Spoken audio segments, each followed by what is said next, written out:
બહુ મસ્ત ટોપિક છે, બરાબર. ચોથો ટોપિક છે ગ્રોથની લાક્ષણિકતા. કઈ લાક્ષણિકતા? તો કે ગ્રોથની લાક્ષણિકતા.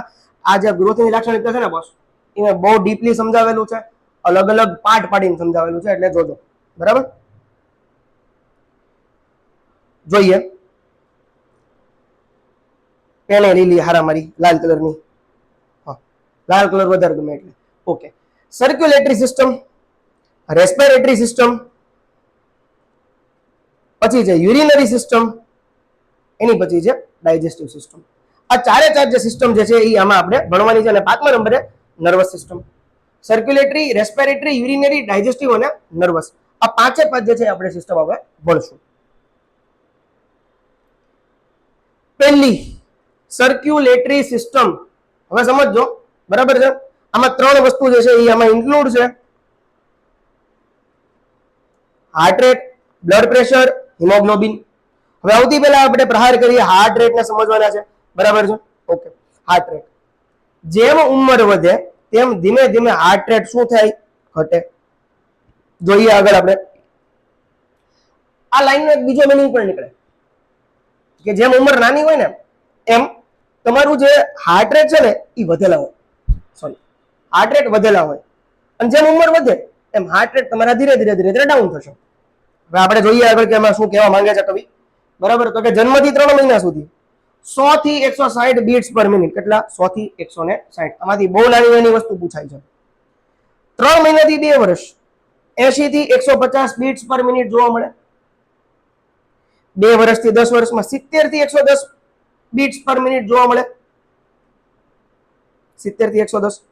હવે પ્રી એડોલેસન્ટ થી એડલ્ટહુડ, બરાબર, 55 થી 90 બીટ્સ પર મિનિટ જોવા મળે. હવે આગળ સાઇટ્સ ફોર અસેસમેન્ટ: અપાઇકલ, ફિમોરલ અને બ્રેકિયલ. આ બધી સાઇટ છે કે જ્યાંથી આપણે હાર્ટ રેટ લેવાના હોય. અપાઇકલ, ફિમોરલ, બ્રેકિયલ, એ આપણને ખબર જ છે કે ક્યાં ક્યાં સાઇટ આવેલી હોય છે. હવે આગળ આપણે જોઈએ કે ભાઈ બ્લડ પ્રેશર જે છે એ ઉંમરની સાથે વધે છે. કેમ કે નાના બાળક હોય, બાળકને કોઈ ટેન્શન ચિંતા ન હોય, આપણને ટેન્શન ચિંતા હોય, આપણા વડીલ વર્ગને ટેન્શન ચિંતા હોય, એટલે એમાં બીપી જે છે એ વધારે જોવા મળશે. અમુક લોકોના નાનપણમાં પણ હોય, પણ એ કોઈ ડિઝીઝના કારણે હોય, બરાબર, નોર્મલી હોતું નથી, બરાબર, એ ડિઝીઝના કારણે હોય. અને આજે આપણે વાત કરીએ છીએ નોર્મલ વેની વાત કરીએ છીએ. 0 થી 7 વર્ષ 55 થી 70 mm of Hg diastolic pressure છે. Mark my word, 55 to 70 mm of Hg diastolic pressure જોવા મળે છે. 100 થી 110 mm of Hg systolic pressure જોવા મળે છે. હવે ખાસ શબ્દને યાદ રાખજો, આ 7 વર્ષ દરમિયાન 2 થી 3 mm of Hg જેટલું પ્રેશર વધે છે. આ 7 વર્ષ દરમિયાન દર વર્ષે, બરાબર, દર વર્ષે 2 થી 3 mm of Hg જેટલું પ્રેશર વધે છે. આ જે છે એ આઈએમપી છે, બરાબર, આઈએમપી વસ્તુ છે. આગળ ફિમેલ કરતા મેલ એડોલેસન્સમાં સિસ્ટોલિક પ્રેશર વધુ હોય છે, બરાબર.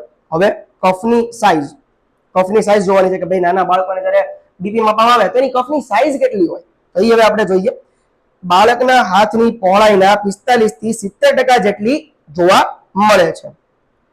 અસેસમેન્ટ સાઇટ્સ ની વાત કરી દઉં તો કે નાના બાળકોમાં લોઅર એક્સ્ટ્રીમિટીઝમાં અને મોટા બાળકોમાં અપર એક્સ્ટ્રીમિટીઝમાં જોવા મળે છે, બરાબર. અસેસમેન્ટ સાઇઝ, બરાબર, નાના બાળકોમાં લોઅર એક્સ્ટ્રીમિટીઝ એટલે કે પગમાં માપવામાં આવે છે. મોટા બાળકોમાં જે છે એ અપર એક્સ્ટ્રીમિટીઝ એટલે કે હાથમાં માપવામાં આવે છે. હવે આગળ વધીએ આપણે.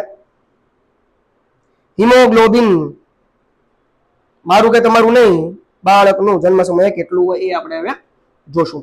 ઓકે, હિમોગ્લોબિન જન્મ સમયે સૌથી વધારે જોવા મળે છે. જન્મ સમયે 17 થી 24 ગ્રામ પર 100 ml બ્લડ જોવા મળે. 1 વર્ષ સુધીમાં 10 થી 15 ગ્રામ પર 100 ml બ્લડ હોય છે. હવે યાદ રાખજો, આ આઈએમપી છે. ગર્ભમાં એચબી નું પ્રમાણ જે 60 થી 90% જેટલું હોય, ટોટલ એચબી હોય છે, જે પ્રથમ વર્ષે 5% જેટલું ઘટી જાય છે. એટલે કે જો ગર્ભમાં 60 થી 90% હોય તો જ્યારે જન્મ થાય ત્યારે આ 60 કે 5% માંથી 5% જેટલું ઘટી જાય છે. એટલે કે 60 ના 5% અને 90 ના 5% કરવાના એટલું હોય, બરાબર. 1 થી 12 વર્ષમાં એચબી ધીરે ધીરે વધે છે. અને તે 14.5 ગ્રામ પર 100 ml જેટલું થઈ જાય છે. પ્યુબર્ટી બાદ મેલમાં ફિમેલ કરતા વધુ HB જોવા મળે છે. સાંભળજો, પ્યુબર્ટી બાદ મેલમાં ફિમેલ કરતા વધુ HB જોવા મળે છે. બરાબર, સમજાઈ ગયું? ઓકે, તો હવે આપણે આગળ વધીએ. બહુ મસ્ત ટોપિક છે બોડી ફ્લુઇડ, બરાબર છે, અને મોસ્ટ ઓફ દર વખતે જે છે એ કાંઈક ને કાંઈક આમાંથી પૂછાતું હોય છે. બરાબર, હવે આ બહુ ધ્યાનથી સમજજો. બોડી ફ્લુઇડ ની વાત કરી દઉં. જન્મ સમયે બાળકમાં ટોટલ બોડી વોટર કેટલા ટકા હોય? તો કે 80% હોય. કેટલા ટકા હોય? 80% હોય છે. આગળ, જન્મ સમયે બાળકમાં એક્સ્ટ્રા સેલ્યુલર ફ્લુઇડ એટલે કે ECF કેટલું હોય? તો કે 45% હોય. બીજું, જન્મ સમયે બાળકમાં ઇન્ટ્રા સેલ્યુલર ફ્લુઇડ કેટલું હોય? 35% હોય. બરાબર છે, ઇન્ટ્રા સેલ્યુલર ફ્લુઇડ ICF આટલું 35 હોય. બરાબર, આઈ અગેન રિપીટ, જન્મ સમયે ટોટલ બોડી વોટર 80%, ECF 45% જોવા મળે અને ICF 35% જોવા મળે છે. 1 વર્ષથી લઈને બાળકના મેચ્યોરેશન સુધી ટોટલ બોડી વોટર 60% અને 1 વર્ષથી બાળકના મેચ્યોરેશન સુધી એક્સ્ટ્રા સેલ્યુલર ફ્લુઇડ 20%. 1 વર્ષથી બાળકના મેચ્યોરેશન સુધી ઇન્ટ્રા સેલ્યુલર ફ્લુઇડ કેટલું? તો કે 40%. જોજો, 1 વર્ષથી બાળકના મેચ્યોરેશન સુધી ટોટલ બોડી વોટર 60%, ECF જે છે એ 20% અને ICF જે છે એ 40% જોવા મળે છે. હવે વાત કરીએ આપણે એડલ્ટની, તો કે એડલ્ટમાં ECF કેટલું હોય? તો કે 30%. ઇન્ટ્રાસેલ્યુલર ફ્લુઇડ કેટલું હોય? તો કે 40% જેટલું હોય છે. બરાબર, આટલી વસ્તુ સમજાણી. હોપ સો આ આખું જે છે એ સર્ક્યુલેટરી સિસ્ટમ જે છે એ આપને સમજાણવું છે. આગળ વધીએ. છઠ્ઠો ભાગ જે છે રેસ્પિરેટરી સિસ્ટમ. સી, આ છે રેસ્પિરેટરી સિસ્ટમ છે. બરાબર, હવે આમાં આપણે સમજીએ કે ભાઈ આમાં જે છે એ કેટલા ફેરફારો હોય છે. રેસ્પિરેટરી રેટ, ઉંમર વધે ત્યારે રેસ્પિરેટરી રેટ ઘટે છે. આ ખાસ ઇન્ફન્સીમાં 30 થી 40 બ્રીથ પર મિનિટ. બરાબર, ચાઇલ્ડહુડમાં 20 થી 24 બ્રીથ પર મિનિટ અને એડલ્ટમાં 16 થી 18 બ્રીથ પર મિનિટ. હવે આ તો ઈઝી છે. બરાબર, વાઇટલ કેપેસિટી ની વાત કરી દઉં. ચાઇલ્ડહુડ અને એડોલેસન્સ દરમિયાન ધીરે ધીરે વાઇટલ કેપેસિટી વધે છે. કોની વાઇટલ કેપેસિટી? મારી તમારી ના, લંગ્સની. બરાબર, પરંતુ ઓબેસિટીમાં હોય અથવા તો સ્મોકિંગ કરતું હોય, બરાબર છે, અને લંગ ડિસઓર્ડર ના કારણે અને ઉંમરના કારણે ઘટે છે. બરાબર, ઓબેસિટી હોય બાળકમાં અથવા તો થોડુંક મોટું થાય એટલે એડલ્ટમાં 16 થી 18 માં પ્રવેશ થાય, સ્મોકિંગ કરતું હોય થોડુંક મોટું થાય એટલે લંગ ડિસઓર્ડર જોવા મળે અને જેમ જેમ ઉંમર વધે એમ એમ આ જે વાઇટલ કેપેસિટી જે છે એ ડાઉન થતી જોવા મળે છે. હવે આગળ વધીએ. Basal metabolism. Okay, basal metabolism જન્મજાત બાળકમાં વધારે જોવા મળે છે. ઉંમર વધવાની સાથે આ રેટ ઘટે છે. સાંભળજો, ઉંમર વધે આ રેટ ઘટે છે. ખાસ પ્યુબર્ટી બાદ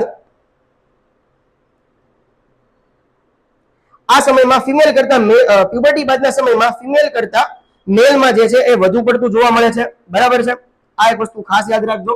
ફરીવાર તમને સમજાવી દઉં છું કે ભાઈ બેઝલ મેટાબોલિઝમ જે છે એ જન્મજાત બાળકમાં વધારે જોવા મળે છે.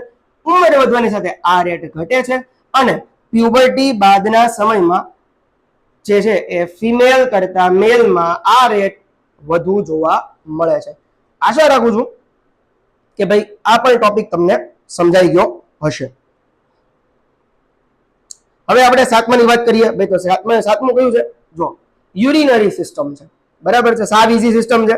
બરાબર, હવે એમાં આપણે વાત કરીએ તો કે ભાઈ સ્પેસિફિક ગ્રેવિટીની વાત કરી દઉં તો કે નવા જન્મેલા ફૂલ ટર્મ બાળકમાં 1.001 થી 1.020 જેટલી હોય છે.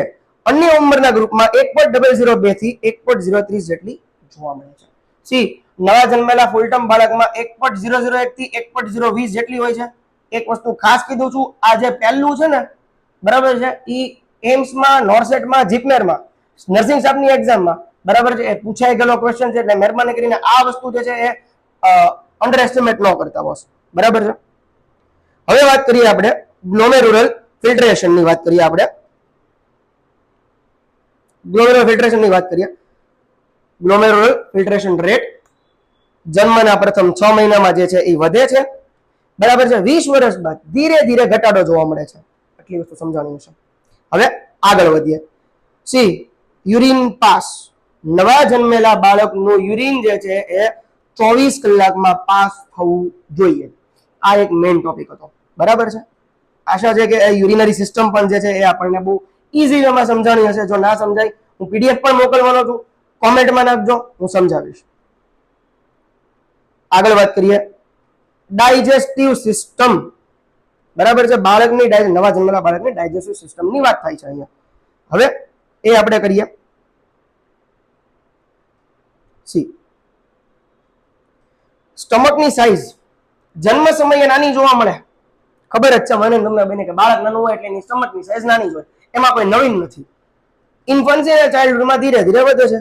જેમ બાળક મોટું થાય એમ સ્ટમકની સાઈઝ વધે.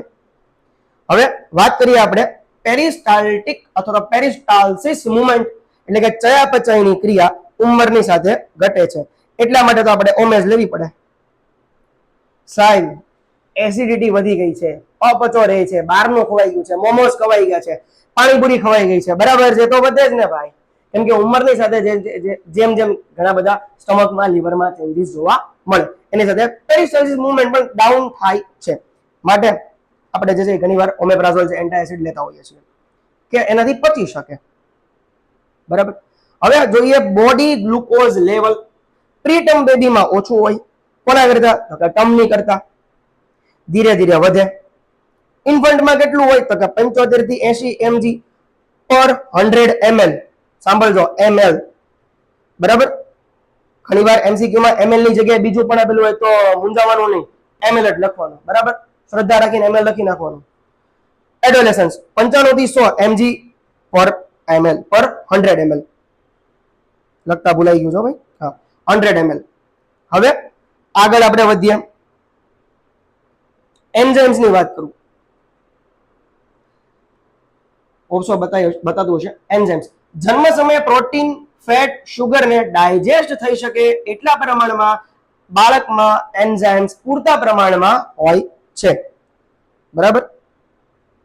પ્રોટીન, ફેટ, શુગર ને ડાયજેસ્ટ થઈ શકે એટલા પ્રમાણમાં એન્ઝાઇમ્સ એ પૂરતા પ્રમાણમાં જોવા મળે છે. તેમજ એમાઇલેઝ સ્ટાર્ચને પ્રોડ્યુસ કરે છે. સાંભળજો, એમાઇલેઝ સ્ટાર્ચને પ્રોડ્યુસ કરે છે. બરાબર. આ હતી ડાયજેસ્ટિવ સિસ્ટમ. છેલ્લી સિસ્ટમ આપણે હવે જોઈએ, જેનું નામ છે નર્વસ સિસ્ટમ. બરાબર. આ વેરી મોસ્ટ આઈએમપી છે. બરાબર છે. કેમ કે તમને ખબર છે કે જો બાળકમાં કે આપણામાં નર્વસ સિસ્ટમ કામ ન કરે તો કયા કયા પ્રોબ્લેમ, કયા કયા ફેઝ, કયા કયા ડિસીઝ, ડિસઓર્ડર જોવા મળે છે. બ્રેન 2 વર્ષ સુધીમાં 90% સુધીની એની સાઈઝ જે છે એ થઈ ચૂકી હોય છે 2 વર્ષમાં.